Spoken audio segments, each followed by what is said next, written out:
మీరు నాకు మొరపెట్టుదురేని, మీరు నాకు ప్రార్థన చేయుచు ఒత్తురేని, నేను మీ మనవి ఆలకింతును.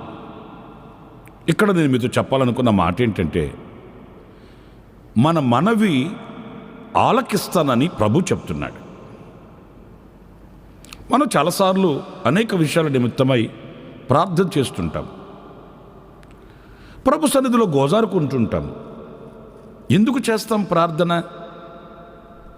ఏదో 4 మాటలు చెప్పుకొని వస్తే సరిపోతుంది అనే ఉపశమనము కొరకు కాదు, దేవుడు ఆలకించాలని చేస్తాం. ఆయన మన మొర వినాలని, జవాబు ఇవ్వాలని, మేలు పొందాలని, సాక్షిగా ఉండాలని ఆశతోనే ప్రార్థన చేస్తాం.